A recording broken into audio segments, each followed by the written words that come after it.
Hello everybody and welcome back to another classy outing. Today we are going to be looking at some of my Criterion collection, this time with the theme of Oscar winners. But before we get into that, I just want to say hello to any new people here on my channel. Hello to any previous subscribers. Welcome to my Hodgepodge YouTube channel where I talk about anything and everything that I find interesting. I have a running series about my Criterion collection, and this is probably like the 5th installment of it. And so instead of going like in a random order of ones that I find interesting, I'm going to try to fit them into themes going forward, as well as whenever the Criterion has a sale, I'm going to be doing like a haul video showing off the ones that I got for their like 50% off sales twice a year. I'm not one of those people that likes to wait and get them online and have them shipped to my store. There are a few Barnes & Nobles around me, so I like going and getting them there, even though they are hiked up by like $10 more.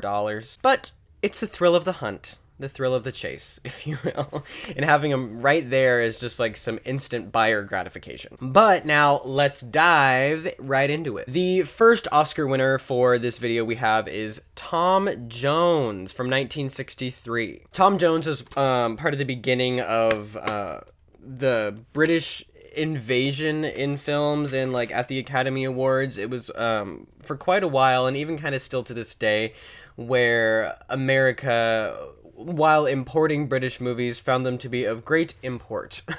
And so they decided that a lot of these movies were worthy of these prestigious accolades. Here is the booklet for Tom Jones. Like we've seen before, it's one that folds out.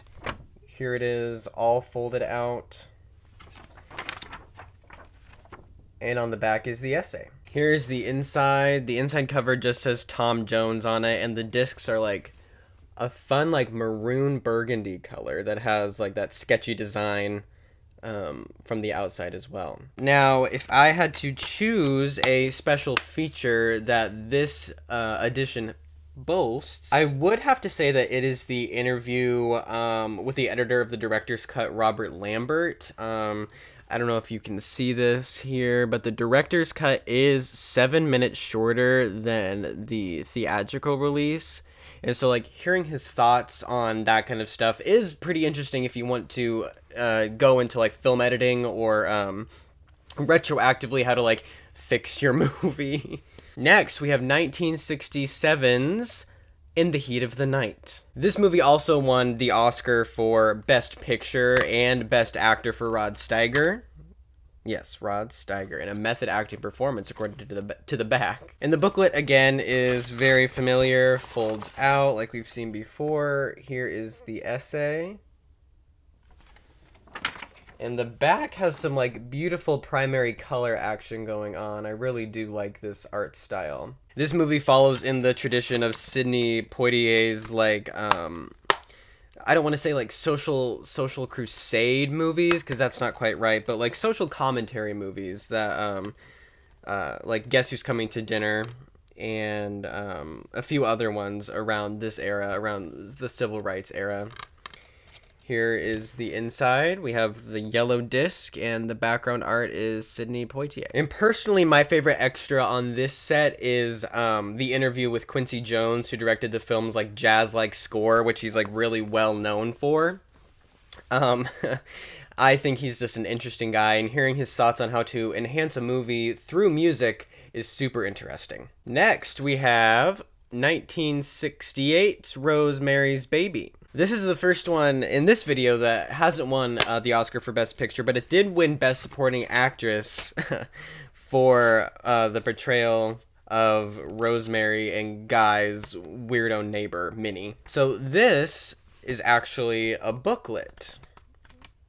Again, not like super rare amongst like the Criterion sets, but something that I prefer much more than like the fold out.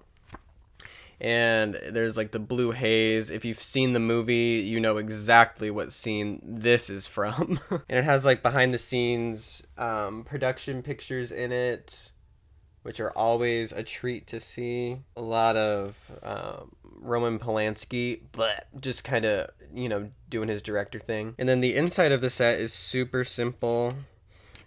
The discs are blue and green tinted of the outside cover, and the other side is like the beginning and outside shot. The beginning and ending shot, excuse me. I can't remember which one it is, of their New York apartment. What's interesting about this movie is that Mia Farrow took the role knowing that it would be some kind of Oscar vehicle for her, and upon like seeing a rough cut of the movie, Roman Polanski was just like, "You'll be nominated."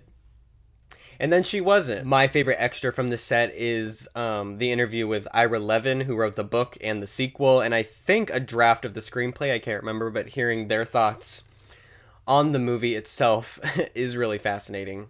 I keep saying that. I keep saying that things are fascinating. But they are. Next we have Midnight Cowboy from 1969. The only X-rated movie at the time of release to win Best Picture. And it has Dustin Hoffman and Jon Voight in star-making vehicles. Dustin Hoffman was already a star at this point in time, but Jon Voight really skyrocketed at this point. And like so many others, this one is a fold-out, but it folds a little bit differently than the rest. Here is the outside, that good old mural collage and everything. And then on the other side is the essay. The inside here, the discs are just black with the kaleidoscope printing on the C's, and then the actual like art is... Wow, can I not talk? I love not talking. The inside is a production still of Dustin Hoffman and Jon Voight on the streets of New York. My favorite extra on this actually is Jon Voight's screen test. If you are like super into how actors end up getting their iconic roles, I wish more film sets and like even regular ones, not even Criterion ones, included screen tests so we could see the beginning of the process as well as the final product and like place them back to back to see how it began, to see how like the actor grew into the part. I think that is just something that is super interesting as somebody who is interested in the performing side of this kind of industry. Last, certainly not least, we have The Silence of the Lambs, 1991. This is a reprint. It's number 13 from Criterion altogether, but they had one from way back in Criterion's early days, and they re-released this one, I think in 2019 or 2020, I can't remember, but it's a more recent release. And this one, like many before, is the fold up. Here is the outside. And then the essay on the back. This one is super simple in terms of color palette, black, white, and red, which is nice, but kind of boring. Here's the inside. There's blood splatter on white, and the discs are like weirdo blood and black vague gore. My favorite extra from this is the behind the scenes. Like it's kind of, they call it a featurette, but it's more like a tour. And it shows off that not everything was just so dark and dour on the set of Silence of the Lambs, which, if you've seen it, you know is kind of like a dark movie, given the subject matter. But it's nice to see that they weren't so like down and dour all the time, that Jonathan Demme actually kept like an air of like, yeah, this is kind of disturbing, but like, what if you thought about it as a comedy kind of way? But which like gave Jodie Foster some kind of weird inkling, like, oh god, I hope he takes this seriously. And then it ended up winning Best Picture, Best Actor, Best Actress, Best Director, and Best Screenplay, the big five. So, just goes to show, trust is huge in this industry. Yeah. That is going to do it for this video. If you like this content, please go ahead and hit that like button, hit the subscription notification. I would love to see you here again. It'd be really cool. If you have any ideas for themes surrounding my Criterion collection, please let me know. I will tune the next video in this series to the best of my ability. Or if you have any ideas for like any other things, I am always open to hear comments. If you want to post on the community board as well, please do that. I am open into researching anything as long as it like catches my eye. All right, guys, go out there, stay sexy.